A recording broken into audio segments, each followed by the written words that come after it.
What's up, guys? This is Drew, and this is Brad, and you are listening to the Unidentified Flying Podcast. We have returned, and this week we are talking about football, or soccer, if you're a red-blooded American. It's the same thing. Yeah, we were supposed to have a guest on, but yeah, you know, it had to happen the first time, I guess, you know, to get canceled on. Yeah, so we got stood up tonight. Yeah, our soccer correspondent backed out on us. Yeah, so bust out the red card, send his ass to the bench. He's out. Match disqualification. Yeah, he's out. No, I'm just kidding. No, just life happened. So you know, we'll talk more about soccer probably. I mean, hell, we have a gaggle of teams here. We're about to have. I know. So, I was gonna go to the preseason game tomorrow for the Energy. I'm not gonna be able to. Oh, you're not gonna be able to go? Yeah, I'm bummed, dude. Oh, that sucks. And you're a season ticket holder, right? Yes. Nice. Okay. Yes, so we'll talk about that. Yeah. Okay. So I have some stuff written down here. It's time for first contact, folks. Okay. If you want to get a hold of us, send us any kind of mail, suggestions, whatever. You can get us at ufppodcast@gmail.com, at UFP on Twitter, and Unidentified Flying Podcast on Facebook. That's like 4 weeks in a row that I've got my shit together. Boom. Yeah. I almost say I'm semi-pro now. That's right. Okay, so I think normally this is where we kind of do some follow-ups on, you know, past topics. Our last episode was just one big follow-up. Yeah, that was the theme. There was one thing you wanted to talk about. Talking about the guy we just acquired from the Thunder. We were talking about that. I think it was the last podcast. And we're like, what is his name? Randy Foye? Yeah, I thought it was Foye, and you thought it was Foyer. Foyer? I'm not sure. So the jury's still out. Yeah. Well, I was telling you this earlier. Like, there's a guy on the Magic that's name is Evan Fournier. I think I might be thinking of that guy, but I maybe I'm both. There's really only one solution to this. We need Kevin Durant or Russell Westbrook to come on the Unidentified Flying Podcast to talk to us. No, not Randy Foye. No. I think it's Foye. We need KD or. I'm just saying, half the time, like, I'm wrong anyway, and then you'd be like, no, it's this way, and I'm like, I'll just think the exact opposite, and I might be right or wrong, and we just know what the hell we're doing. Yeah, so just want to throw that out there. Yeah, we're attempting. It's probably wrong. If you want to send me an email and be like, hey, this is what it really is, dumbass. Hey, feel free to, you know. Yeah, and, you know, actually something, this goes back a bit. I just kind of thought of it. The X-Files episode. I was listening to it this last week because we're about to have, next week we're going to have 2 guests on, and we're going to be kind of using a similar mic setup, so I kind of wanted to hear how it was the last time we did it, which was the X-Files episode, because I kind of want to try to improve on it. You know, we'll see how badly I fail there. But I was listening to that podcast, and when I was talking about the Darkness Falls episode, I kept referring to the guy as a bioterrorist.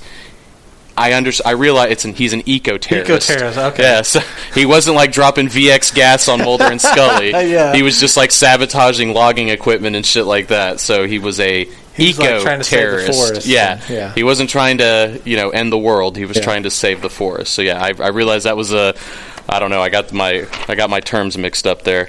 I got my terrorists confused. So it's bound to happen. Yeah. So there's me all these weeks later correcting that. Well, that's just kind of my point. Like I was like, that's not right. It can't be right. I'm like, is that his name? I don't know. Damn it. With Andre Robertson, it's Robertson. It's Robertson, not Roberson. Pretty sure. Yeah, and then see now you'll be like, oh, it's Robertson. Is it Roberson? I remember what was it when we started playing fantasy basketball? I got Monte Ellis. Yeah. And I thought his name was Monta. I was like, well, Monta. Monta. That's, you know, Moon. That spells peanut butter and jelly or whatever. Mine was Nicholas Batum. His last name is spelled Batum. I was like, Batum? Batum? No. Okay. Batum. I was like, and then someone's like, Nicholas Batum, and I'm like, I was not even close. Never would have even came up with that. If only it was Batum, dude. That would be my number one pick guy every year. I'd be like, I just got Batum. Nick Batum. Okay. Yeah, hey, not a bad player, no. Okay, so I think that was the only recap our follow-up is we may be retarded. Yeah. I think is kind of... I think it's kind of the point we're trying to. Yeah, I think of the point we're trying to get out there. Thanks for sticking with us, folks. Yeah, we're learning as we go. Okay, so I think the other thing that bears at least a moment of mention is the podcast has gone mobile. This is our location. This is our second on location podcast, and we are currently at Casa de Rob, which Rob will be on next week's podcast. And Rob, would you very quickly like to say hello to the world? What's up, everybody? There you go. And hopefully we don't have to hear him anymore. I'm kidding. No, I'm kidding. I'm kidding. Yeah, please don't kick us out. I'm kidding. Okay, so so we're on location. We got this shit set up on literally a ping pong table. What better way? Yeah, man. Than to bust out some. This actually, I was skeptical when he said he got a ping pong table, and I'm kind of like, this is pretty awesome. Yeah, this is a good table just for doing anything. You don't have to just play ping pong on it. Yeah. Okay, so enough of that shit. Let's start talking about soccer, man. Yeah. Let's just. You played, didn't you? Yeah, when I was a kid. But I mean, I played AYSO soccer. Okay, so I played, but it was 5 and 6 years old, and hey, we get some orange slices and.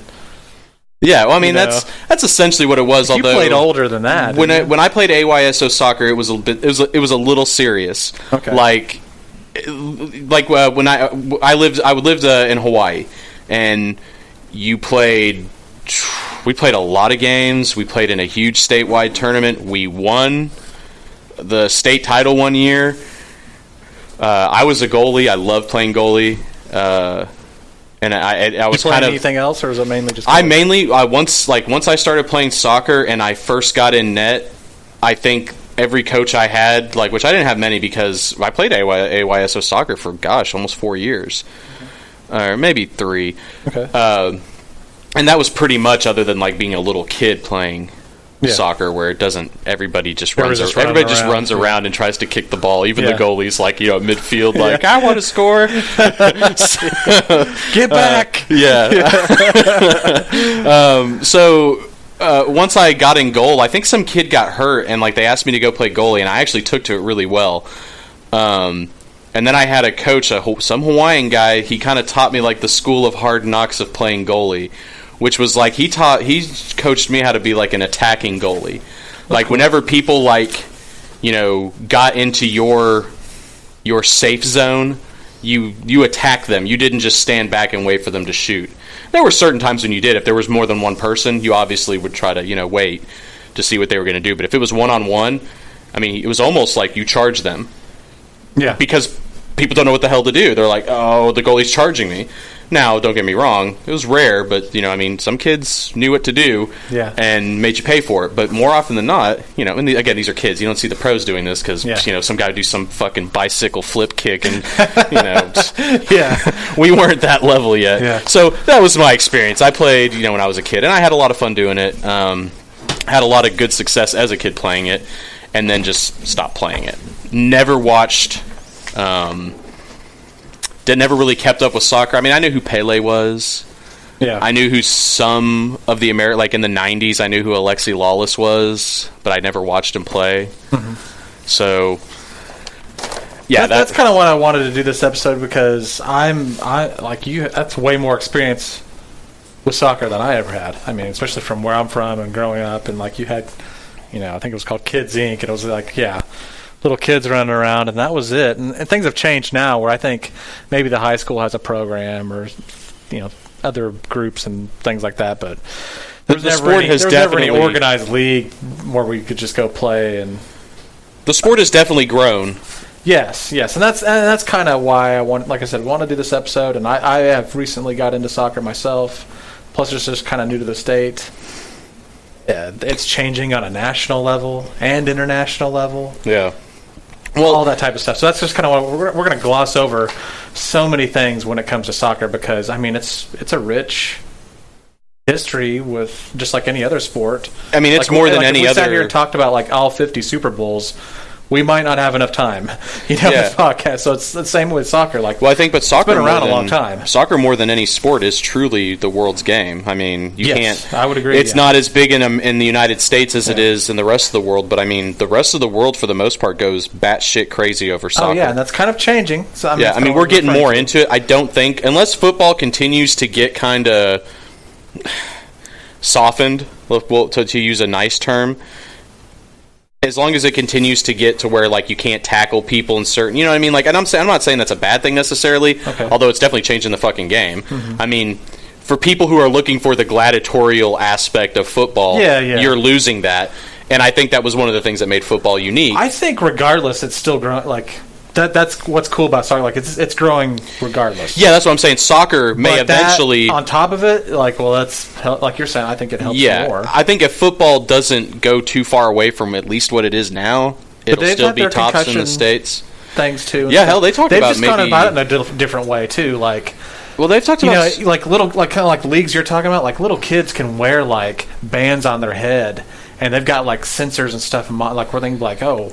He just got hit so hard, like, he needs to be checked. And I think they're encouraging people not to do headers and stuff, too, at younger ages. Yes, things like that. I mean, that's always debated, like, does it really matter? Or, some people get into the, ban it all together, and, purists of the game don't want to do that. And that's its own subject, but just talking about the growth of the game.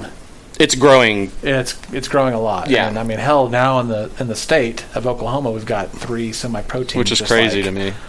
Like, how many did we have 5 years ago? I'm guessing 0. Yeah, I don't think I never heard about soccer. Mine had the rough. Hell, I did. Sure. I knew we had the energy just because you would invite me to games. I haven't been able to go to one yet, but you'd be like, hey, you want to come to this energy game?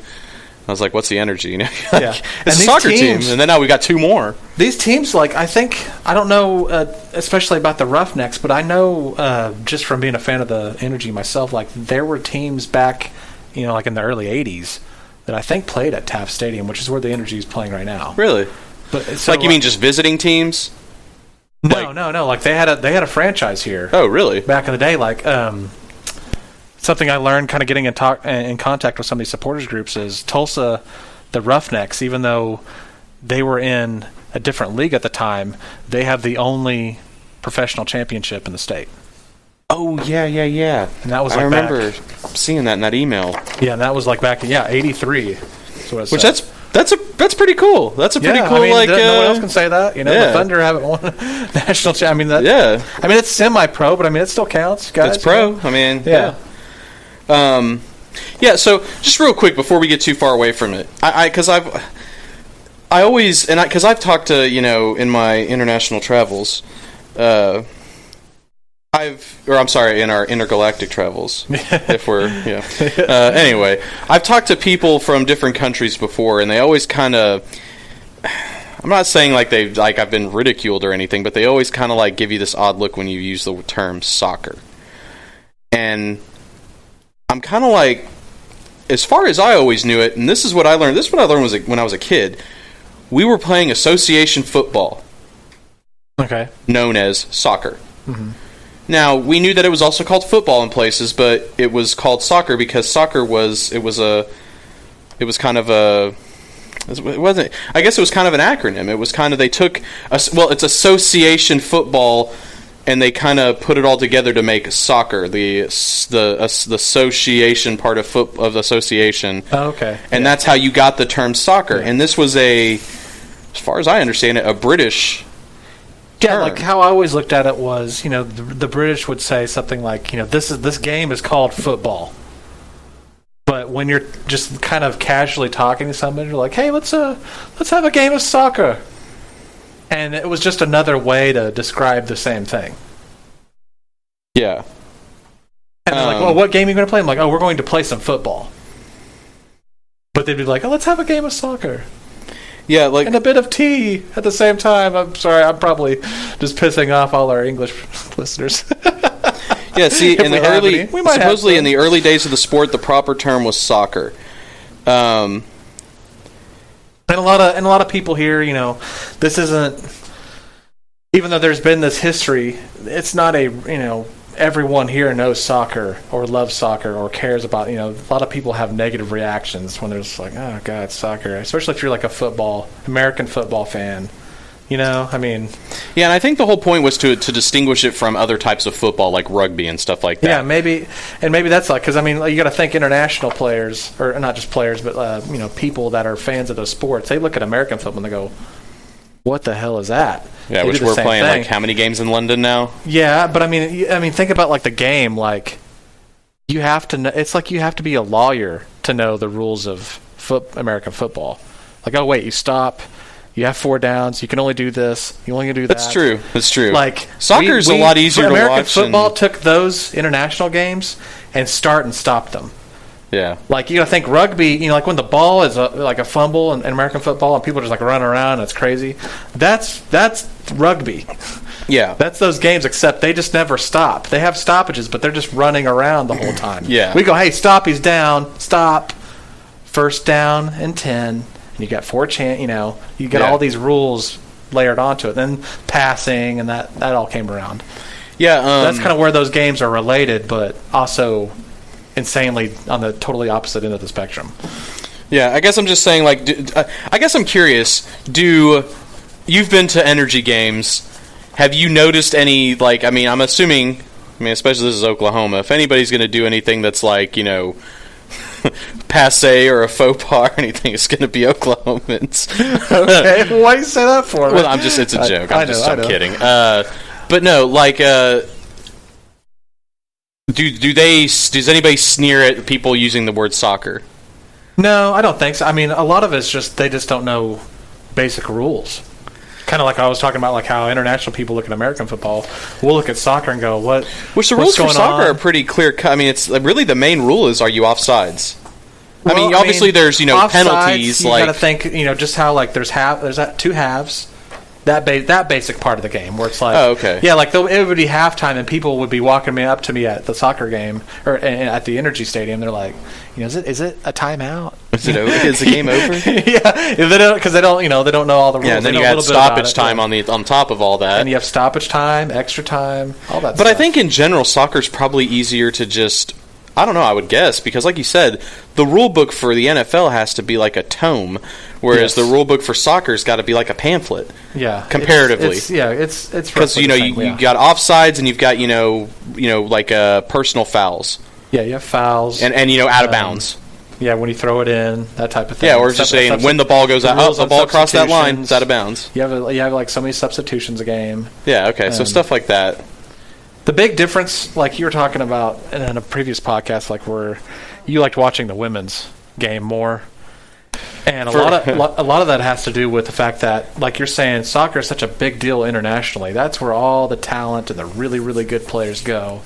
And this is kind of newer as far as time goes. Like these really good players, as they age and they get into like maybe the later part of their careers, now they're coming over to our leagues like the MLS or lower anywhere, and they play and they kind of finish out their careers. Their swan songs are in the MLS.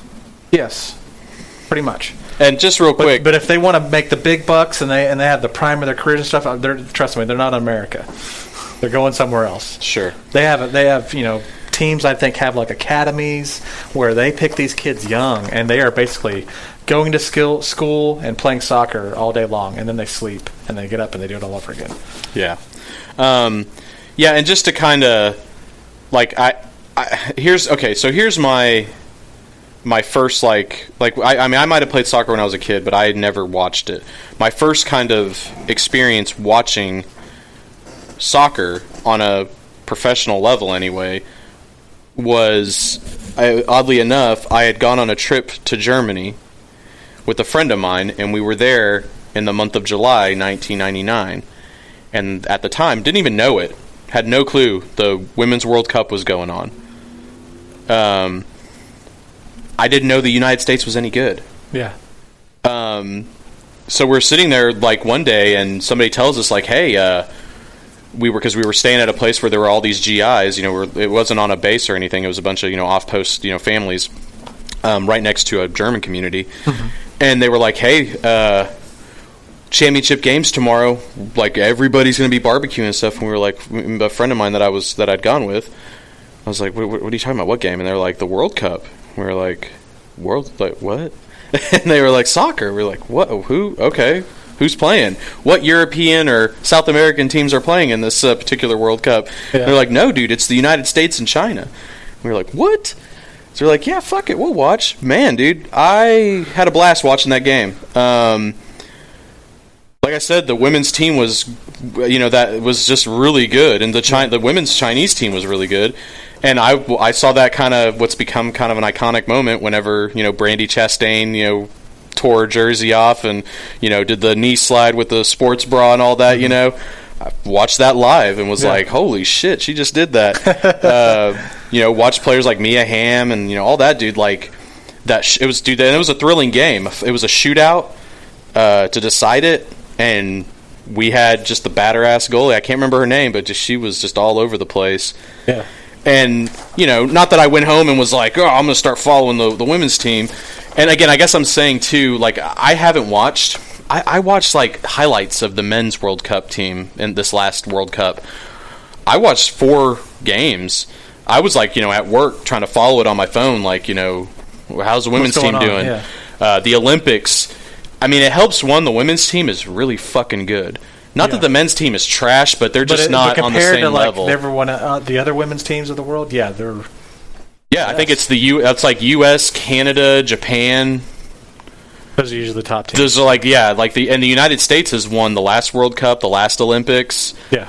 And so, and again, I think it's because I've watched, some of the men's game, and don't get me wrong, I like watching the women's game. There's a lot of good-looking ladies playing soccer. However, the game itself is just different to watch. The men's game and again, I know there's some ridiculous athletes in soccer, some of the best athletes in the world. I concede that. And I've seen some plays that have happened in men's games where I'm like, holy shit, like a lot of those bicycle kick plays and stuff like that. Yeah.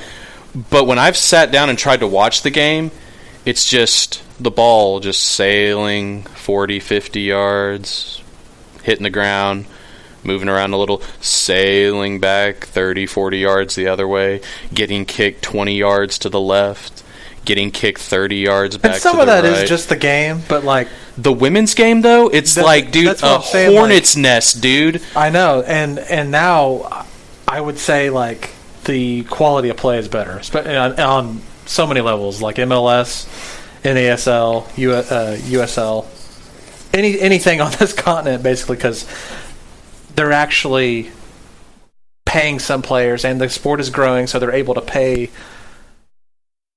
better for some players, and the quality's gone up. And it's kind of a self-fulfilling prophecy. Like, well, the better the quality goes up, the more people that get into it. The more people get into it, the more Yeah, and like I was saying earlier, like they're now like you're getting a lot of international stars. Granted, they are kind of out of their prime, but like they're actually coming over here and playing.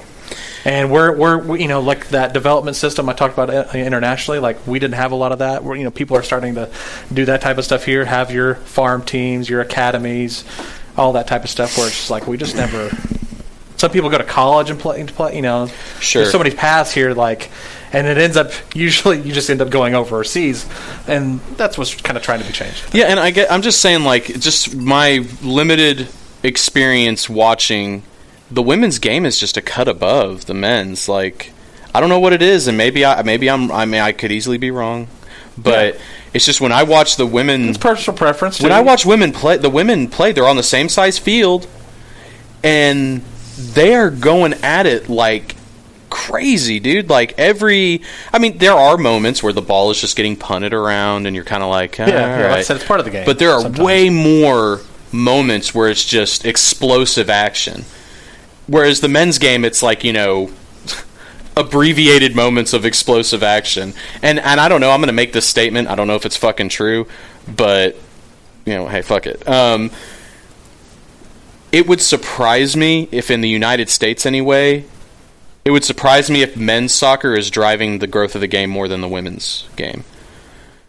The women's... It would surprise you? It would surprise me because women's soccer is... Oh, yeah. We're winning...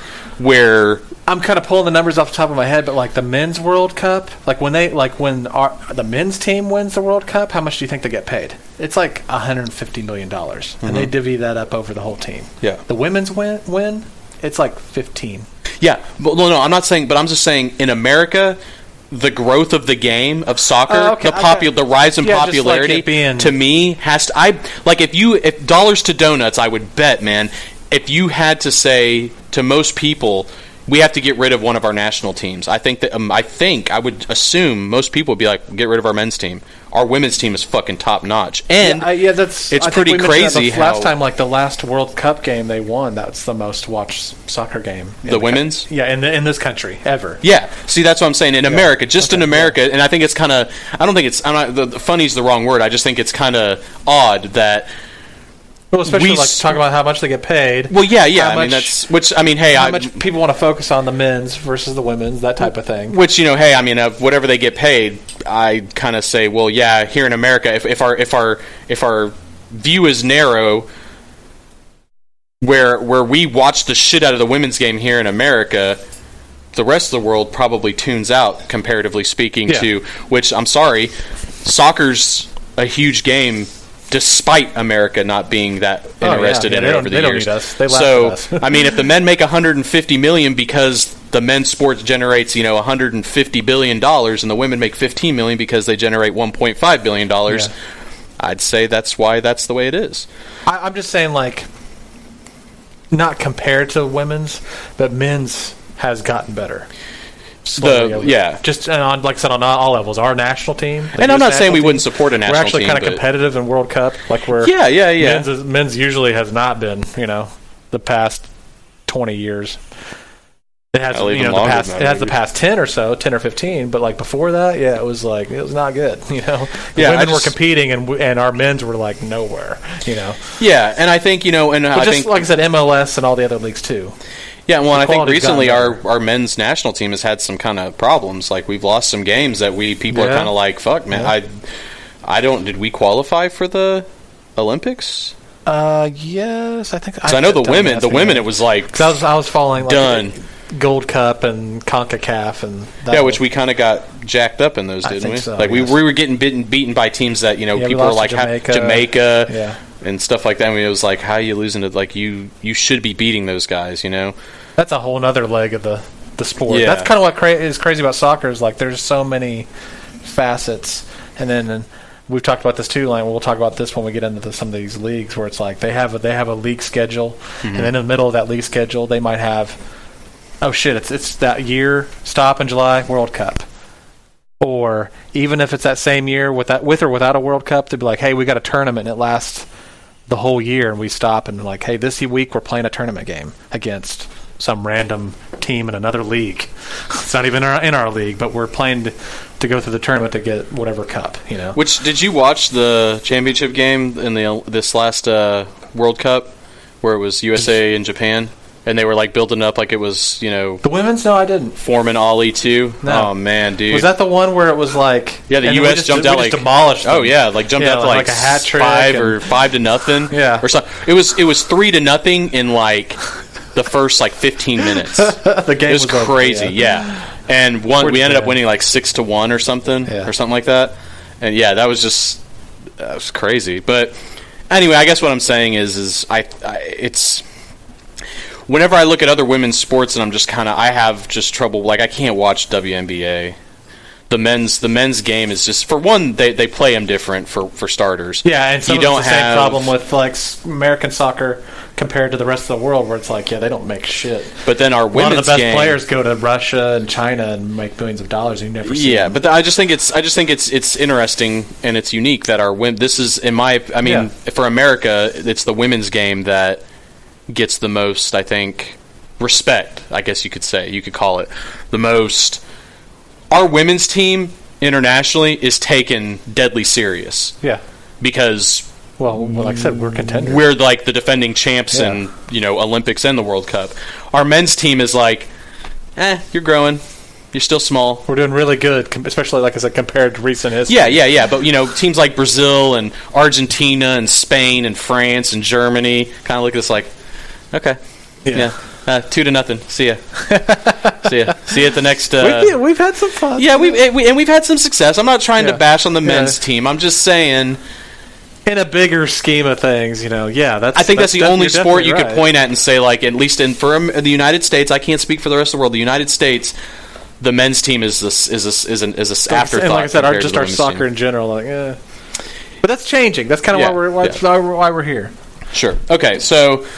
We've talked to and FIFA also, they had all that fucking scandal, which was like, I don't know, every day, I'm driving to work and like I catch like some like the BBC News in the morning and like, they'll be giving all these updates on like, this guy got fucking indicted. He took $1 million, $10 million for some impropriety for some fucking soccer confederation something, and I'm like, little poor Jesus, country, dude, this shit's like fucking spread all over the world, man. Like all kinds of motherfuckers getting dimed out, and now they just elected a new president, which I thought was, nothing against the guy's name, but I just think it's funny that after all this scandal, and I don't know the etymology of this name, but the dude's name is Infantino, which I just thought was kind of, now an infant is running. And I don't know anything about it. Like, he might be a good guy. He might clean up the sport. I don't fucking know. They had a lot of problems. Yeah, so now they've got a new prez, and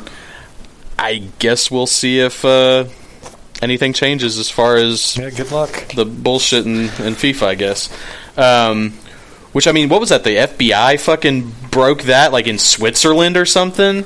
Yeah. Like, remember that? It's like, I was like, what the fuck is the FBI doing in Switzerland? Well, it was like they were claiming, like, the deals were made on U.S. soil, so that's how they got the jurisdiction. Yeah, sure. I just thought it was strange to hear, like, because it was on the BBC, some British... They were trying to take them down. Some British lady was like, the FBI raided a hotel in Zurich, Switzerland, and I'm like, wait. You need to say that again. Did you just say the FBI was in Switzerland raiding a hotel? They'll find you, man. Did we just declare war on Switzerland? Like, that's how that whole organization's run in the first place. And it's mind-bogglingly just dumb, dude. Like, corrupt, and apparently lots of money changing hands to get for so many different reasons. Which you got to think, it's kind of funny. Everybody, this is just my perception. I hear this and I'm like, so all these people took money to, give favoritism, and I'm like, that's not good. But we just sat here for a while and listened to how Qatar spent millions of dollars basically swooning and getting FIFA to let a World Cup be played there. And FIFA was like, okay, we'll play in Qatar. And now now they're kind of like, well, wait. Aren't they like playing in the winter now to kind of make up for that? Fuck, I don't know. I don't know what they're doing. Playing at night? I don't know. I don't know. Yeah, you're right, because you're still like, let's play out in 120-degree heat. They were trying to build like indoor, like enclosed stadiums. They were going to air condition it in Qatar in the summertime. Jesus. And plus the whole slave labor thing they were using to help build all that stuff. But anyway, that's a whole other show right there. Oh my god. Okay, so we've talked about everything except for really the local stuff. Yeah, let's talk about them, because that'll get us into the leagues that they're in. So just real quick, tell me, who are the teams here, and what are their fan groups? Well, we'll wait to get into the fan groups, because okay. Well, like, what the hell is that anyway? What other sports has things like that? I know there are fan groups, but like that, where like they go to the game, they sit behind.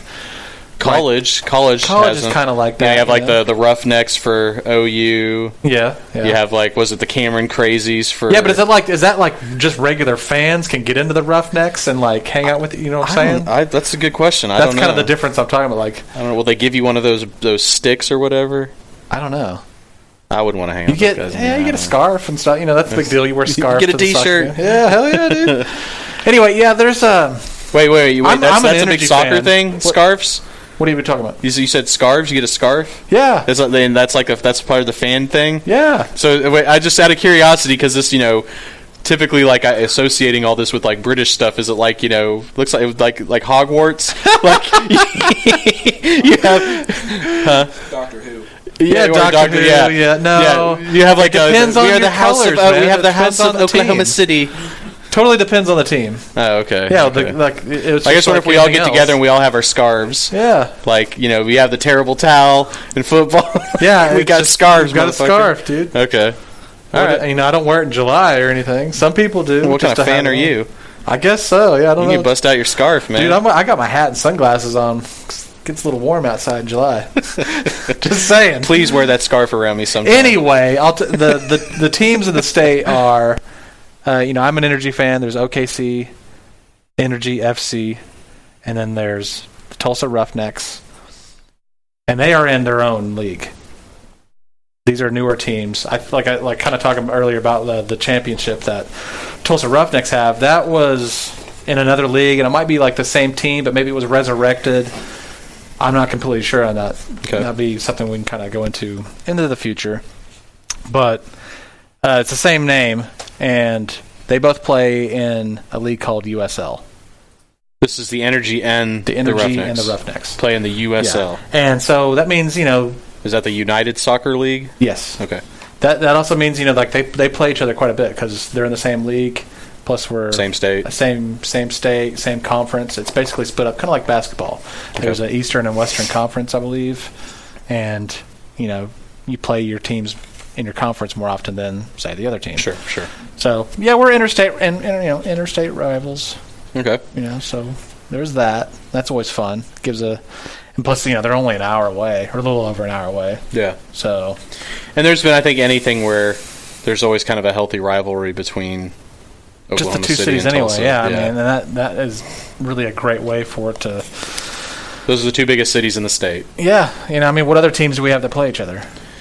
OU and Tulsa football. Yeah, maybe. Yeah, that's not really. It's not really a rivalry. No offense, Tulsa. Yeah, no offense to Tulsa, but it's not really. I'm sure they've won once or twice. I don't think they ever have they? Well, not in my lifetime, I don't think. But I'm thinking any. You never know, man. Lifetime. Any given Saturday, I guess. Yeah, exactly. I don't think you're just like looking at me in disbelief. Like, yeah, I don't think Tulsa's ever. Maybe they have. Shit, I don't know. Dude, if it goes back to like the 40s, I'm sure they won once or something. Come on. Anyway, they've got soccer teams now, and I think this coming year, like the reason we're doing this episode today too is like tomorrow is a big Energy FC preseason game. They've had a couple games already, and I think maybe other teams have too, but it's just now getting started. So that's kind of why we're doing this today. Real quick, I just thought of another good rivalry between Oklahoma City and Tulsa. Okay. I think it's defunct now, but the Blazers and Oilers. Oh, the hockey, man. Okay, that was like you and hockey, man. Well, I'm just saying that was like every time I heard about those games, it was like the Blazers and Oilers played today, and of the 60 minutes of hockey, 90 minutes was spent in the penalty box. Like it's just fights. Yeah. Oh yeah, that's why you went to watch that game. Yeah, exactly. That was like, hey, you want to go see hey, I went to a fight and a hockey game broke out. That's kind of... So it's kind of like, we were talking about with these supporters groups with this soccer rivalry. They'll definitely get into, like, Will they? Oh, yeah, they'll travel and they'll go to the other like, do the players get into? Are there, like, more slide tackles and stuff, I don't know, it gets a bit chippiness out there, a couple cards flying. All right. Yellow card, that type of now, which is worse? A red card's worse than a yellow card, right? Yes. Like, a yellow card's just like a warning. Like, hey... You get 2 yellow cards, it basically equals a red card. Now, if you do something particularly heinous, the red card comes right out. Get the fuck out. Okay. Well, maybe we should give our expert maybe our expert gets just a yellow card. Maybe just a yellow card for the red card. May be overreacting for our absent. Well, he's out of this expert. podcast. He's welcome back for next one. Yeah. You can give him a red card. Okay. He's out for this one. All right, sorry, the red card stands. Okay, it's gone to the review so board. Heinous. We had to at least give him a red. Okay. All right. So go. I'm sorry. I didn't mean to cut you off there, but I was just thinking. I was like, how could I forget about the Blazers and Oilers? Yeah. But I mean, like I was saying, those it's defunct now, so there's actually the Oilers may still be around. The Blazers aren't going on, but I don't know. This has definitely got to be the best chance for us to have. Yes. 2 soccer clubs and all that. So, or football clubs, whatever. And I think casually as some fans, like they see these, it's fairly new. I don't know if Tulsa came around the same exact year as the Energy did, but this season coming up will be the Energy's 3rd year ever. The first year they played in like a high school football stadium. up at Bishop McGinnis. And, it's only so big. I think it could seat like maybe 2,000-3,000 people, maybe at most. And then the next year they kind of moved up into a bigger stadium. They redid Taft Stadium, I guess, which was I think right now it's still technically a middle school football field. Huh. It can seat more. I think it seats like somewhere like 7,000-8,000, somewhere around there. And as an experience, you as being who's been to a lot of games, is it usually pretty packed? Yeah, I mean, especially like the opener and like these Tulsa games, So if it's like the doldrums of like the middle of the season and it's kind of like a bad team, then it can get kind of thin. And that's the kind of thing too. But that was I actually liked a lot of the turnout just because they had a lot of things scheduled the same time as, like, say, a Thunder playoff game, or maybe it was an OU football game that Saturday or something, and they still had a pretty good turnout. Really? So that was kind of impressive. And I think this next season they've actually done the schedule to where nothing really coincides with any of those. Okay. So it might be even better. Okay. Cool. And that's the two teams that are in the USA, the USL. Okay. There's one other team, and it's Rayo FC, and this will be their inaugural season. They've never played. Like I said, the Energy played for a couple years, and I think the Roughnecks too. I'm not entirely sure about that. Now, are these teams, the Energy and the Roughnecks, are they affiliated with, like, are they a farm team? Yeah. We talked about this when we first brought them up. Like, that's why the Energy is playing FC Dallas, because they are now affiliated with FC Dallas. FC Dallas is in MLS. Okay, and there's basically like three tiers of soccer in North America. There's MLS, and that's the professional. That's like the NFL of soccer, basically. Yeah. And then some place called the United States Soccer Federation. That might be maybe FIFA sets that up. I'm not exactly sure. Separate from FIFA, maybe. It might be something kind of under. Because I don't think MLS is part of FIFA, is it? I think if you're all in soccer, then you're somehow. But see, that's the kind of America, why I don't know. Baby. We do our own thing. I know. That's kind of why I don't know. Like, we're kind of approaching this from people like we don't really know shit about this. So that's kind of why we're doing this episode. If you're somebody that knows about soccer, you can reach us at UFP Podcast. Correct us, and we're going to continue to talk about this stuff. Yeah. As time goes on, anyway. But anyway, I was talking about Rayo FC. Yeah. Are they a farm team too for somebody? Like an international team? They are a development. I might be getting the terminology completely wrong, but like they're basically they're affiliated with a team in La Liga, which is the Spanish league of soccer or football over in Spain. And we don't know exactly which team it is, or if it's just all of their teams in general. Yeah, we can look it up. I can't remember. No, it's just one team. Like Barcelona, maybe? Something like that, yeah. I mean, or Milan, FC Milan. I've heard of them before. Let's give them their due diligence, Yeah, so... Okay, and what about the Roughnecks? Are they a farm team for... I'm not sure about that, because the Energy was affiliated with Sporting Kansas City. That's an MLS team. And then they kind of came up with their own farm team, and we lost that affiliation. That's why we hooked up with FC Dallas. I'm not entirely sure if Tulsa is affiliated with an MLS team. Huh, okay. But they're fairly successful. I mean, both these teams have. The Energy, they were, I think, one game away from the championship game. Yeah, that was like another surprising thing is the Energy are actually pretty good. Yeah, and the Roughnecks weren't bad either. I think they did. They kind of were on the lower end. I don't know if they actually made it to the playoffs last year, but. They're pretty good. I mean, it's always competitive. I guess we can kind of talk about like the supporters groups, and like just kind of like I was talking about earlier. It's kind of a different kind of game. Like I don't think you have like a band of people that gets together at the Thunder game and they go in and they sit in one section. One little section is this whole group of people. They call the top tier Loud City, but I think that's just because, hey, we're trying to keep you entertained. They're up in the nosebleeds. You know what I mean? But like the supporters groups for these teams, like they get together and like they do things pre-game and plus off the field, and they're the ones that like you go to a soccer game, they'll sit behind the goal and they sing songs and chants and wear their scarves and there's certain there's certain times of the game where certain things that go on that you yell certain things. Sure. That type of thing, and that's kind of what these supporters groups are. It's like an organized fan group, exactly. essentially. Yeah, exactly. And we reached out to some people that were in each one of these supporters groups for all these teams in the state, and some of the stuff we got back was pretty cool. Like, I think you got to give this guy a shout out. Cody Bromley of the Tulsa Roustabouts. They are the supporters groups for the Tulsa. That's a cool name, Roustabouts. I like that. Yeah. It's the whole oil field, affiliation, which I get.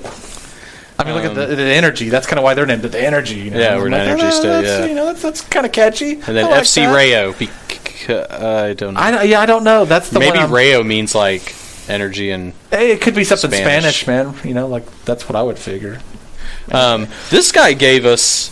I mean, you want to talk about a response? This dude didn't just say, here's a canned response. This dude gave us like a small novel. Like, this is a novella that he gave us, and it's got all kinds of good information in here that I'm like, oh wow, didn't know that either. Didn't know that. So, which I thought it was cool to see that. I mean, it's just a real quick that I guess in the NASL, which I guess is what Rayo is going to be in. Yes, they are in that. There's a team from Puerto Rico that jumps into the league in the second half of the season. Yeah, which is kind of interesting. Talking about Rayo FC, they are affiliated with Rayo Vallecano. That's a team that's just a Spanish team, I guess, in La Liga. So there you go. Talking about NASL and USL. Let's kind of talk about that. Something this Cody Bromley was nice enough to send. I mean, like we just kind of got a hold of him, talked to him about like kind of what we wanted to talk about in the show and what we wanted to highlight. And man, like you said, like man, he went above and beyond and gave us some cool stuff. Like the differences between the leagues. Like I was talking about earlier, MLS is, like I said, professional, and then this USSF has kind of determined like that's tier 1, and then there's a second tier. And that's NASL. And they've been kind of the bigger league as far as like attendance and probably money. They could maybe give better contracts, that type of thing. And then there's a tier 3, and that's been USL. And here in the past few years, like there's just been this big expansion. Like MLS is adding teams, sometimes from former franchises. And what's kind of been different is they've taken some teams out of USL, which is actually like I was just saying, that's actually tier 3. So that's kind of spurred a debate to where it's like, well, which is actually better? Because you say this one, NASL is tier 2, so that has to be the better league, right? Well, it's kind of in flux right now because USL has expanded. They've added a lot of teams. Like I was saying just a minute ago, MLS has actually taken some teams just straight from USL versus kind of going up the ladder, so to speak. So right now, it's kind of like it's a proving ground, really. It's hard to say which one is actually tier 1 and tier 2. Like how these leagues do, and it kind of relates to how our teams do here in the state, and how that plays into their leagues. Like that kind of helps determine, Where do all these leagues go in the perception of USL versus NASL, and that compared to MLS? And just as an energy fan, like I would love to see the energy or hell any team in the state, even if it's Roughnecks or both, go up to MLS. Like say we had an MLS team because we have the Thunder. That would just be amazing. Yeah. Right. Yeah. Something that this Cody Bromley put in his email, I kind of liked his. He kind of talked about tampering expectations, though. Like, we would love to, be in MLS, but we got to be realistic. This is kind of a new thing in Oklahoma. Yeah, we're just getting started. You really need to have soccer-specific stadiums, which we don't have. I think he mentions, I think Tulsa plays in a baseball field. that's converted. You know, And we like play I was on, talking like, about with Energy, we play on a mid mid-school. Yeah, mid-school football field that has lines on it. What about football? What about what's Rayo? Rayo is playing in Yukon, and it's a smaller field. Okay. It's not, there's no huge, no offense to Rayo, but I'm like, and that's kind of what I, would like to point out is like this stuff is building from the ground up in certain aspects. Sure. And it's been kind of nice because some of these teams have had some pretty good success. Yeah. And attendance isn't too bad, considering what it is and what it's going up against and where they can actually see these people as far as a stadium goes, Yeah, I really like how this email, too, he separated fact from opinion very clearly. Because there's a lot of opinion going on with kind of like what I was talking about, like with the NASL versus the USL. What is that? Something we're going to kind of talk about now is like when I first got into the Energy, this kind of has to do with Rayo FC. Mm-hmm. There was basically one investment group, I think, that was trying to get NASL status. Like they were trying to make a bid for basically the rights to be the OKC affiliated team. And I'm gonna kind of gloss over the same thing because there's a lot. I mean, we could probably spend a whole episode just on this subject, but that kind of gives us a chance to plug. There's actually another podcast that covers Rayo FC, and they're called the Scissortail Podcast, and they kind of talk about what I'm about to talk about now. There was an investment group that was trying to, basically get the badass team, so to speak, here in Oklahoma City. Well, for whatever reason, some people in the investment group split up. They got into it, had an argument. I don't know what. Had a falling out of some sort. Yeah, and that's why, like this podcast I was telling you about, Scissortail Podcast, they're kind of covering one, just Rayo FC, the team in the first place, but they're also kind of covering like, where did this come from in the first place? Because basically this investment group splits up. One gets the bid that they're wanting, and the other one just ends up pissed off. And I don't know if that's why the Energy become a team in the USL. I kind of thought they were vying for NASL because that's the Division 2. Mm-hmm. Or maybe not, But either way, that's kind of why you see like Rayo FC is not announced, until a year or two later. Like this is their first year versus this is the third year for the Energy. Yeah, is they then had to come up with another team. I guess I had seen like they had like a crest and they had like a scissor tail on it, and that was just kind of like the OKC FC, and that was just kind of the loosely named other team that was going to play out in Yukon, and they hadn't gotten their stuff together. Yeah, and until now. And they got affiliated with La Liga. They named themselves Rayo. Yada yada yada. Here we are today. So, I think maybe we should check that podcast out. Is all I'm saying is I'll definitely check this out. I don't know a lot on the subject anyway. Yeah, and I think we should note really quick. This is like you're saying like it's the Scissortail Podcast. Scissortail was going to be the logo. I think that's probably why they named their. If you're listening. In another, because you told me before when we talked about this on the podcast, we got some international listeners. The scissortail is the state bird of Oklahoma. Yes, it is. Yes. So if somebody's like, "What the fuck is the scissortail?" Yeah, it's the scissortail flycatcher. Mm-hmm. There you go. That's my Oklahoma knowledge. So I don't know anything else about the state. So they end up that's why they're in a different league. They're in NASL. Well, so do you think they had to go and like these last couple of years have been them like securing an international backer or something like to get this? I think so. Or La Liga team money to kind of dip their feet into. Yes. Yes. It's interesting. It's kind of crazy. So you have like this kind of animosity from that in the first place. Plus, between the Energy and just from the way the investment groups and how it just kind of unfolded anyway. Sure. So that's starters. Like I said, I don't know all the ins and outs of that. If our soccer correspondent was here, maybe you'd help us out a little bit. But anyway, we're just going to dock him the whole episode. Yeah. What was I going to say? Then you have like the fact that now there's two teams in one city. That itself, which I'm down for a rivalry, but it's kind of like, there's that animosity, like, and I think that guy kind of pointed out too that there's sort of having these two teams in one town can can the city support 2 teams even on this level? Yeah, and plus different leagues,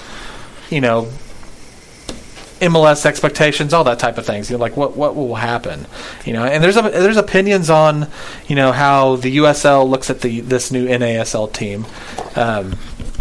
So I'm just thinking it's kind of a waste of time. And I think that's actually why the Scissortail podcast kind of got around. Like as we were talking with them, and they put in their email that's kind of how they came around in the first place, wanting to cover some of this because one, just covering the team in the first place, just have another voice for that, but also just the whole perception of people looking down on this team, like it can't do very well, or it's not going to, and people just kind of dogging on it before it even gets started. Like they haven't even played a game yet, Yeah. And just from what I've seen, like kind of they've signed some pretty good players. Like I think I was talking to you before we started doing this episode. Like they signed somebody that was on the men's national team. I'm not great with names, people. I'm new to this myself. But who was this? It was Rayo FC. Like they've got some pretty big names that I was kind of like, wow. That was my impression. And we actually got a hold of somebody from their supporters group. They're Rayo's Red Army. That is their supporters group. So I'm like, that's pretty good name. I like all these. I just like it. It's fun. Like I said, no other sport really has supporters groups. You know what I mean? Yeah. Like I said, it's just fun to get into, and they do all sorts of things. I think I'm technically, since I have season tickets, I think I'm technically in the supporters group for the Energy, which is called the Grid. But I don't know if I don't ever go to any events or anything. Like I just go to the games. You don't go any to the scarf functions. Which, hey, whatever, dude. Power to you. Well, I mean, there's other things. It's like tailgating. People tailgate. Yeah. I'm literally just giving you shit because But anyway, going back to Rayo, we got a hold of Brad Orchard. He kind of runs. He's the person to get a hold of for Rayo supporters group, and that's kind of like the point. We asked him if there's anything he wanted to contribute. That was kind of the point he was wanting to get across. Was everyone was just feeling so down about this team, or just talking shit on it, and well, look now, they're actually looking pretty good. Where that whole league goes, though, that might be something that could kind of weigh in as a factor on Rayo, regardless of how good Rayo does. Maybe that league is kind of in the decline. That's some people think it is, and some people think the USL is on this, a big rise and increase, and they're adding teams and expanding. Real quick, the guy you were talking about, Rayo signed U.S. national team veteran Robbie Finley. Okay. Which I recognize him. Yeah, that's the dude on the right. I recognize him. So I'm like, man, that's damn. Yeah, there's all sorts of players. They had a pretty good chart where it was they just kind of put up their credentials on who they signed. A lot of people didn't even think they'd have a team put together. It was just they announced a month or two ago, and they're like, you're gonna get all this team, all these players signed on the team that quickly, and it's gonna be shit. It's gonna be crap. And I'm like, it's kind of not looking that way. Yeah, just letting you know, everyone. And let's real quick kind of talk. I think this bears noting.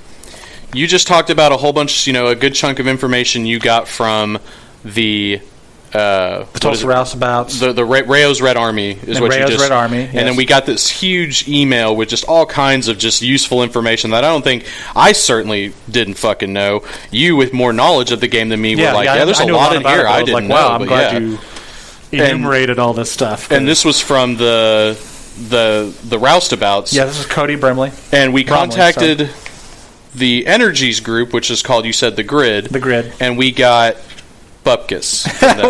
Well, I try to get a hold of him, and this is just kind of a friend of mine.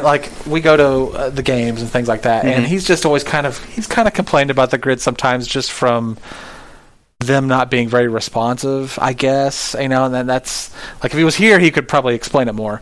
That's just kind of my secondhand knowledge of it. But yeah, when I try to get a hold of them, I got a hold of them, and they're like, yeah, cool, we'll get you some stuff, and then I never really got anything back from them. Yeah. And I've been busy this week, so hey, fair use here. Well, I didn't really bother them about it all week long. Hey, I need something for our episode, and not that we're entitled to anything. Not that we're entitled to them. I'm like, but when you look at everyone else gave us some cool stuff, man. It's just like they gave us a dearth of information. Yeah, especially the roustabouts. And Rayo as well. I mean, I'm not trying. Rayo gave us a good chunk of info as well. We wanted to talk about this other podcast that covers Rayo. But and then on top of all that, though, you told me too, or you mentioned to me that the grid kind of do this whole. It's just a perception sometimes where it's like where they go after people on Twitter or something, kind of. Well, yeah, that was a good that's kind of talking about this podcast. That's okay. In a way, that was kind of why they started their podcast up, was to give that a voice, because a lot of people, especially people from the energy, I don't know as the team itself, but especially from the grid, they just kind of attacked this other team, which I'm like, like I said, I'm down for a rivalry and everything, but it's like, why talk shit on these people and just act like they're trash, and then at the same time be like, hey guys, soccer's needing to grow, and hashtag grow the game. Yeah, and they use that. They use hashtag grow the game while you're putting down an example of the growth of the game. That's my one thing I would kind of bring up as far as supporters groups.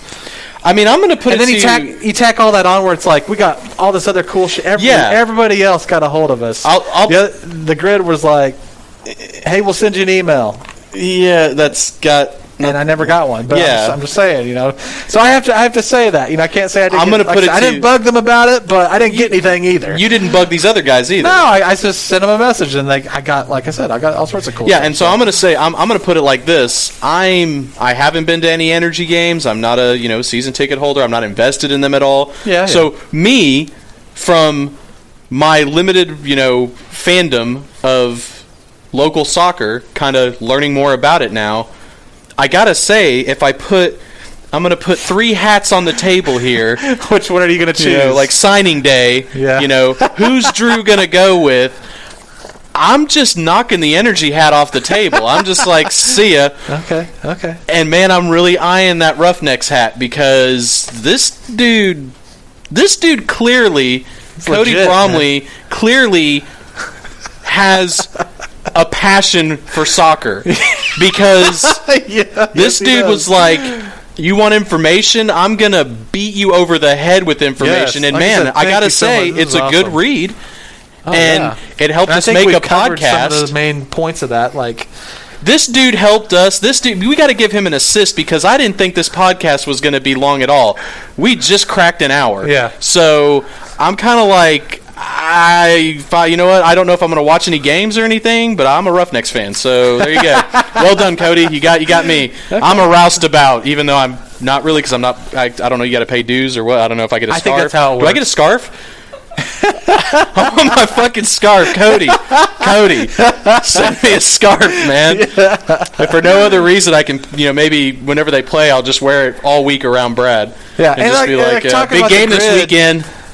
Talking about the grid, I'm like, I said, I don't mean to dog on you, but it's just like, it looks like they're doing some cool stuff. I think they were kind of doing a charity thing the past week or two, and we're not trying to say they're terrible human beings or anything. No, it's just kind of. I don't know. There's something to talk about you. There's something. Yeah, exactly. There's something to be gleaned from a total lack of response, basically. Whenever the other two clubs, one gave us a nice kind of good email with some good information in it, and the other one gave us the fucking blueprint for fan groups. This is what you need to know. This is how you impress people to the game. Hey, I asked a guy to tell me about this FC football club's the Roughnecks soccer, and then bam, he sent me this huge manual about the history of soccer in the state. Like I said with this episode, it's what we're trying to do. You know nothing about this. Yeah, I guess I'm just saying, well played, roustabouts. Well played. Yeah, well played. Yeah. Gotta give credit where credit's due. Yeah. And Rayo FC. Not too shabby. Yeah. Grid. Red Army. Figure your shit out. Yeah. I know.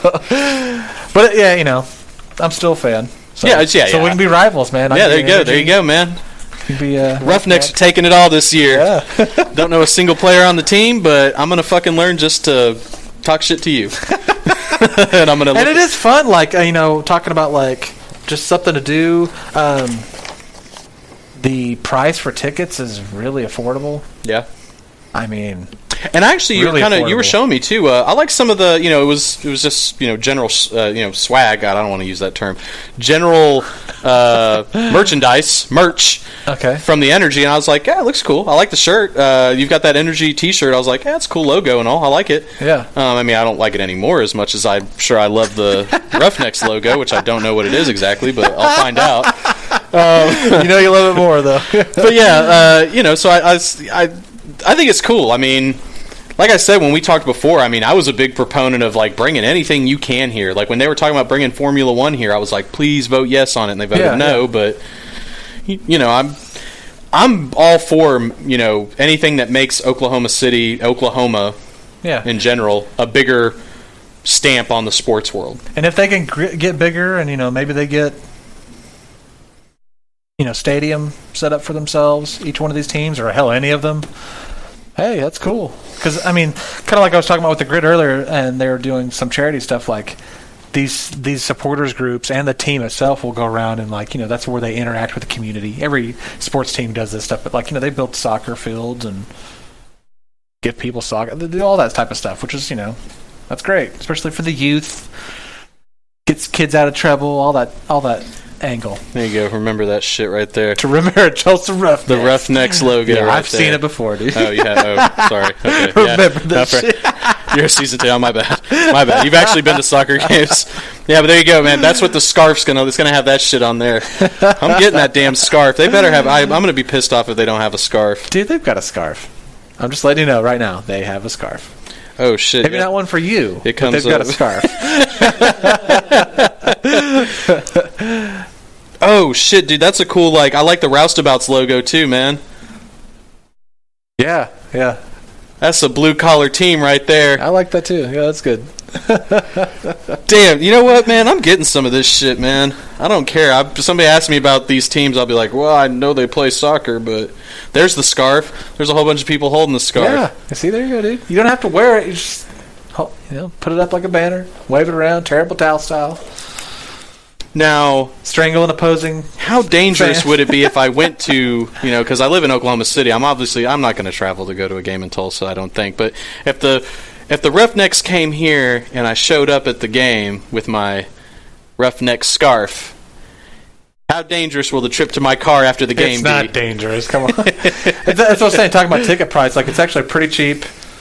Great place for families to come out. Like I said, I know Tulsa does really good in attendance, and so does the Energy, considering. Yeah, I'm just starting about all that anyway. I'm curious to watch, because I think NASL usually has a higher attendance than USL teams. But I'm kind of wondering, is the team in Yukon going to be like that? Sure. They're playing in a smaller place. What's going to happen? There's all sorts of things that's going to happen in the future, regardless, whether a team fails or a league fails or whatever. I mean, we've got 3 teams. There's all sorts of things that can go on here. Yeah. As far as the future and development and things like that. Yeah, and I guess the USL has 29 current teams. 29 current teams. Yes, I mean, I know just from the first year we were at, the Energy was in the USL. There's a team, I think, on hiatus in Austin. Because when we had all those floods last year, that stadium just got destroyed, basically. Really? Yeah, so they're like, hey, we got to take a year off. Wow. And at the same time, the Spurs bought another different team out in San Antonio, and they're creating a USL team. And they're wanting to jump. They're the type. They're like, hey, we want to jump straight to the MLS. Which I think that's a big hope for Energy fans, because you kind of, there's Rayo and there's Tulsa Roughnecks, but you think of the Thunder here. They're like, hey, we just had another professional team. And like we said earlier from this email, it's the guys tamper expectations. We need some stadiums first. It's just going to have to be supported. It's my point. Like this stuff isn't just happening. I mean, even in 5 years, I think 5 years from now, things go great. We might be talking about a stadium. Yeah. And then think how long it takes to... Because you got to inspire some investors to get pony some up. money. Yeah. Pick a site. Yeah. Get it actually built. Yeah.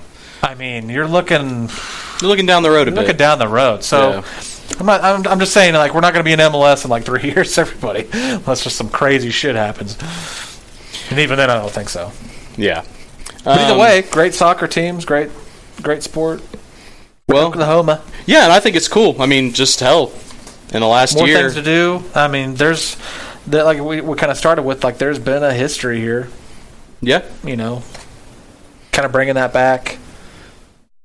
And while soccer's growing, and I think his email even says, Cody's here, that where Tulsa and Oklahoma City play in particular, it's the fastest growing league in soccer. Yeah. So, which, I mean, with 29 teams and 2 more coming in 2017, kind of, you can go to they're on the rise, not the decline. Yeah, exactly. Now, some people will kind of go after USL because they have more development. Like there's, like in the MLS, there's Seattle Sounders. Well, there's a Seattle Sounders 2, and they play in USL. So some people go after, like, well, there's not as many unique... Are they literally called Seattle Sounders? Yes. Some of these... And they're just the development team, basically. They didn't change the name at all? They happen to be in the USL. Huh. So, but then there's some teams like us where it's like, hey, we have original branding. We might be affiliated with a different team or whatnot, but we're kind of our own thing. We have our own identity. Yeah, and as far as teams that are making the jump or looking to make the jump to MLS, that's the kind of teams that are doing it. They're not the Seattle Sounders 2. There's already a Seattle Sounders. You know, it's teams like, I think, Sacramento. I think they're getting an MLS, or maybe they're on the verge of. I know there's I think there's an Atlanta team coming around. There's a Minnesota team coming for MLS. Maybe a future Florida one. There's also another one in LA because there's the LA Galaxy. And there used to be Chivas USA, and then that went defunct. And I think there's going to be an LAFC, basically. It's just, there's... Every league is basically expanding. I don't know, some people say the NASL is kind of on the decline, but, like, even still, there's a lot of, like, they've gotten TV deals. I know the MLS has gotten TV deals, and just talking about, like, other sports with basketball and football, like, the more TV deals you get, the more money you get, the more you pay your players, the better the product gets. And that's what's happening. And I'm down with it. That's all you got? Nothing else? Yeah, I mean, that's pretty much it. You know, it's like, hey, just wanted to talk about soccer, and like, what is this? You know what I mean? Like, and like, there's so many people that, like, maybe they don't care in the first place, and maybe they never will, but at least. Yeah, and just real quick, I'm looking at this. I don't think the Roughnecks are affiliated. I don't think they're a farm team or affiliated or whatever. They stand on their own. Yeah, I think they're just. We could be wrong about half this stuff, people. Just like I said, feel free to correct us. All right. But yeah, no, it doesn't look like they're actually, tied to any other teams or anything like that. Okay. So hey, well, they're their own animal. That was pretty much all I wanted to bring up. I don't know if there's anything other. All right, well, let's warm up the hyperdrive, man. Let's plug these people. Like do it. Tulsa Roughnecks. They are the team in Tulsa. They have a supporters group called Tulsa Roustabouts. And Cody Bromley sent us that badass email with the history of the two leagues and his opinions on certain things. And Rayo's Red Army, that's Rayo FC supporters group. Got the guy's name right here. Brad Orchard, he gave us a nice email about just talking about how cool the team is. Like, it's really going to be interesting. Something I forgot to bring up. These teams.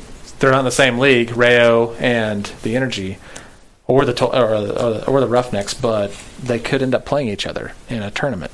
That would be cool. So, I'm just saying, like, if the Energy or the Grid like talk a bunch of shit on Rayo, and then if Rayo beats us, I'm just saying, guys, it's gonna look pretty bad. Yeah. But anyway, Rayo's Red Army for Rayo FC, and the Grid is the supporters group for OKC Energy FC. So going forward, we'll talk about more soccer, and just as the season progresses, games go. Yeah, maybe on. One of these days I'll actually Who make it wins to a game what? with Who you. loses what? You know. Yeah, and now like I said, I kind of got some more interest in things. I'd like to check out a game. Yeah, I mean, you'll need to go to one, especially if you're going to be a Roughnecks fan. Yeah, you I'm can just go to one of the rivalry games. Yeah, I'm just waiting on that scarf. And check out Scissor Tail podcast.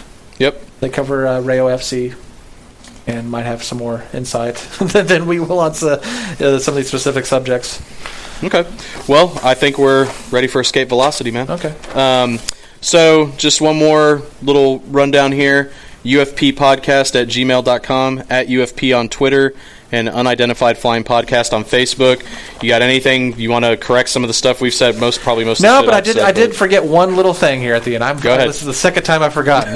We're talking about soccer and MLS and stuff. The person that owns the Oklahoman, there's it's owned by some kind of like entertainment group, which is owned by a subsidiary. It's a subsidiary of another. The guy that owns all of that, he's known as the savior of MLS. Philip and such. I might be saying that wrong. I've never heard of him.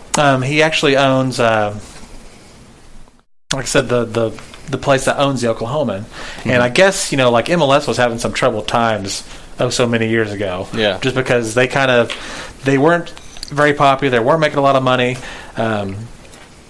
They also, expanded maybe too quickly, and they had to drop some teams. All that type of stuff was going on. He basically stepped in and saved some of the teams in the league by putting up money and enough to making preserve the league. Making them invest in soccer-specific stadiums, which made them get more in attendance, for them to make more money, stay more solvent, yada yada yada. Okay. And he owns the Energy. No, he owns the group that owns the Oklahoman, the newspaper. Okay. Here, like when the MLS Cup is won, it's the Philip and Such Cup trophy. Really? Yeah. And he actually owns Regal. Okay. You go to the movies. Yeah. And it's like Regal Cinemas or whatever. Oh, yeah. You told me on the way over you were going to make some crazy string of shit. Yeah, I was like, that's all actually tied together. And, like, he's also, he's kind of a philanthropist, and some would say, like, oh, he's a right-winger because he kind of supports, like, Christian... Which, whatever. Yeah, good on him, Christian cause and stuff. He actually put up the money, and his, like, I guess, distribution network and production studio made Chronicles of Narnia. Huh. So that's how I was going to tie all that together. I'm like, you've tied soccer to Regal Cinema to Chronicles of Narnia. Yeah, there you go. There should be some kind of award for that. And like I said, that's the guy that owns the company that owns the Oklahoma. Oklahoman. If there was an award for that, you know what I think would be a fitting award for that? 6 Degrees of Kevin Bacon, or a Tulsa Roughneck scarf. Care of Drue at UFP Podcast. There you go. Yeah, hint, Cody. I'm waiting on that like scarf. I said, if we missed up anything, which we probably did, let us know. Yeah. We'll be glad to keep talking about it. Yep. So, I guess until next time. Are you all done? Is there I'm a done this time for PPPS? Sure. Okay. No. All right. Wait, I forgot something. No, I'm just kidding. Okay, so that's it, guys. We're done. That was the soccer episode for now. We'll obviously, like you said, Brad said, we'll talk more about it later. I'll actually be curious to hear. Next week, we're going to try to do the NES podcast. We're going to talk about 8-bit NES, our memories of it, have some, kind our of childhood reborn. Yeah, and kind of have like a list of our favorite games. We're going to have 2 guests on, but maybe kind of before we dive into that, we'll get a little bit of an update on the game, because I know you're not going to it, but yeah, I can't go I'm now. sure you'll Plans kind of changed. read up on it and stuff like that, Yeah. kind of know how the first preseason game. Yeah. But, plus, these other teams will get stuff going too. Yeah, see what the Roughnecks are doing, what FC Rayo's doing. So, all right, well, until next time, this has been the Unidentified Flying Podcast, and I am Drue. And this is Brad. And go Roughnecks. See ya. All right, later, y'all.